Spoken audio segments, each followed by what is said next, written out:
하나님 말씀 구약성경 아모스 2장 4절에서 16절까지 구약성경 1276페이지입니다. 1276페이지 아모스 2장. 우리 합독은 아모스 2장 6절에서 7절 그리고 10절에서 11절 이렇게 나누어 읽도록 하겠습니다. 2장 6절입니다. 여호와께서 이와 같이 말씀하시되 이스라엘의 서너 가지 죄로 말미암아 내가 그 벌을 돌이키지 아니하리니 이는 그들이 은을 받고 의인을 팔며 신 한 클레를 받고 가난한 자를 팔며 힘없는 자의 머리를 티끌 먼지 속에 발로 밟고 연약한 자의 길을 굽게 하며 아버지와 아들이 한 젊은 여인에게 다녀서 내 거룩한 이름을 더럽히며 10절입니다. 내가 너희를 애굽 땅에서 이끌어내어 40년 동안 광야에서 인도하고 아모리 사람의 땅을 너희가 차지하게 하였고 또 너희 아들 중에서 선지자들 너희 청년 중에서 나시린을 일으켰나니 이스라엘 자손들과 과연 그렇지 아니하냐? 이는 여호와의 말씀이니라. 아멘. 오늘 본문의 제목은 과연 그렇지 아니하냐? 과연 그렇지 아니하냐? 하나님께서 이렇게 하셨는데 맞지 않느냐? 그런 뜻입니다. 오늘 본문은 어제 새벽에 나눈 내용이죠. 즉 이스라엘의 이웃 나라들에 대한 하나님의 공의로운 심판이 선포되어졌다면 오늘은 하나님께서 택하신 민족과 백성들이죠.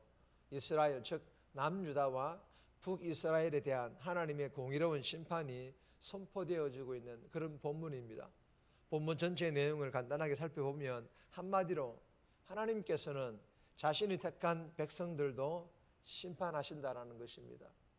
이스라엘 백성들이 아무리 하나님께로부터 선택받은 백성들일지라도 하나님의 말씀을 무시하고 거짓 교리에 미혹되어서 방종하게 산다면 공의로우신 하나님의 심판을 피할 길이 없다는 것입니다. 여러분, 하나님께서는 자기 백성이라고 하여 무조건 감사하지 않으십니다. 오래 참고 기다리시는 하나님이시지만 그러나 죄가 도를 넘고 율법을 멸시하며 하나님과 관계없는 삶으로 하나님과 점점 멀어지며 하나님으로부터 떠나간다면 공의로우신 하나님께서는 공의로우신 심판을 단행하신다라는 것입니다. 그러므로 우리가 하나님의 자녀라고 해서 성도라고 해서 모든 것이 허용되는 것이 아님을 기억해야 합니다.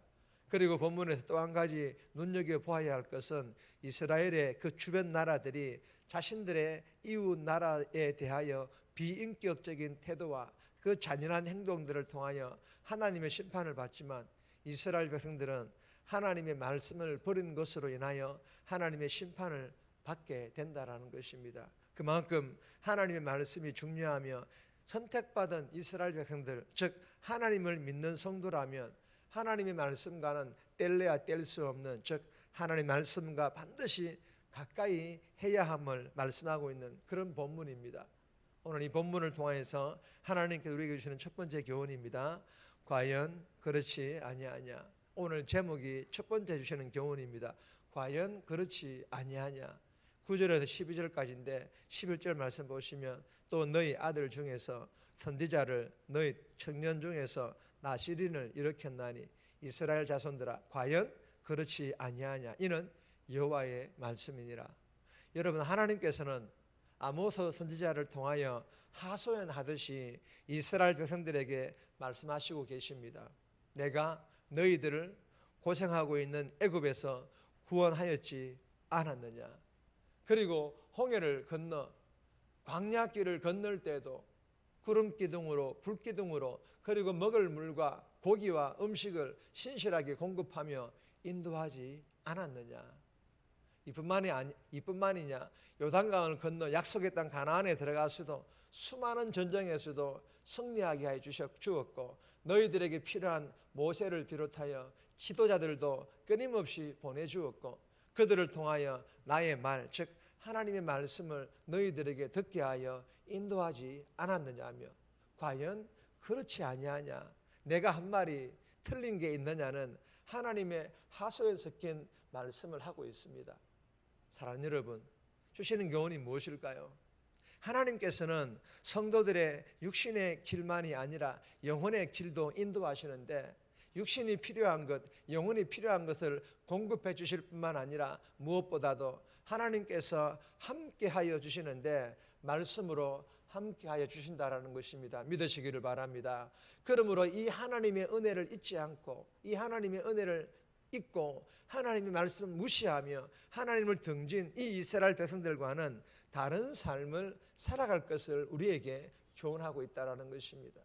저와 여러분들이 이 새벽에 주신 교훈을 마음판에 잘 새겨서 이 새벽에 말씀을 통해 주신 은혜, 성도라면 더더욱 잊지 않고 말씀 앞에 겸손히 순종하는, 말씀 따라가는 그런 복된 삶 살아갈 수 있기를 주님의 이름으로 축복합니다. 두 번째 주시는 교훈입니다.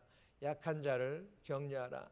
약한 자를 격려할 것을 우리에게 교훈합니다. 6절에서 8절인데 7절 말씀 보시면, 힘없는 자의 머리를 티끌 먼지 속에 발로 밟고 연약한 자의 길을 굽게 하며 아버지와 아들이 한 젊은 여인에게 다녀서 내 거룩한 이름을 더럽히며.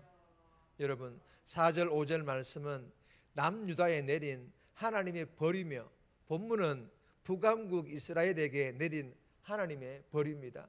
하나님께서 북왕국 이스라엘에게 벌을 내리신 이유는요, 이스라엘의 서너 가지 죄로 의인을 팔며 가난한 자를 팔며 힘없는 자의 머리를 티끌먼지 속에 발로 밟고 연약한 자의 길을 굽게 하며. 무슨 말씀입니까? 부유하고 힘있는 자들이 가난하고 힘없는 자들을 짓밟았다라는 것입니다. 이러한 죄로 인하여 내가 그 벌을 돌이키지 아니하리니 벌을 반드시 내리겠다라는 그런 말씀입니다. 여러분, 가난한 자들은 빚 때문에 가족들이 노예로 팔리고 저당 잡힌 옷을 돌려받지 못해 추운 밤을 보내고 있습니다. 그러나 이에 반해 부유하고 힘 있는 이 악한 자들은 약한 자와 연약한 자들의 그 옷을 빼앗고 그 옷을 깔고 잠을 자며 포도주를 마시고 있다는 것입니다. 그리고 이 악한 자들은 이러한 행위를 제단과 산당에서 자행하였는데 이것이 북왕국 이스라엘의 죄였다라는 것입니다. 사랑하는 여러분, 본문을 통해 주시는 교훈이 무엇입니까? 약자에 대한 착취와 억압이 하나님에 대한 종교적 열심으로 착각하고 있다라는 것입니다. 예수 믿기 전 사울과 같이 말입니다. 여러분, 내 삶을 면밀히 돌아볼 수 있기를 바랍니다. 강한 자에게는 비굴하고 가난한 자나 연약한 자들의 것을 빼앗고 있음에도 그것을 혹여나 당연한 것으로 생각하거나 착각하고 있지는 않는지 말입니다. 주신 교훈을 마음판에 잘 새겨서 오늘 하루도 가난한 자나 연약한 자들에게 더 하나님의 사랑으로 기도하며 말 한마디라도 격려하는 그런 복된 삶을 통하여 그들에게 복음의 선한 영향력을 끼치는, 주님을 기쁘시게 하는 그런 복된 삶 살아갈 수 있기를 주님의 이름으로 축복합니다. 정리합니다. 이 새벽에 말씀을 통해 주신 은혜, 성도라면 더더욱 잊지 않고 오늘 하루도 말씀 앞에 겸손히 순종하며 말씀 따라가는 복된 삶 살아가게 해달라고, 오늘 하루 가난한 자나 연약한 자에게 더 하나님의 사랑으로 기도하며 말 한마디라도 격려하는 복음의 선한 영향력을 끼치는 전도자의 삶 살아가게 해달라고 이 새벽에 기도하며 오늘 하루도 살아갈 수 있기를 주님의 이름으로 부탁드립니다.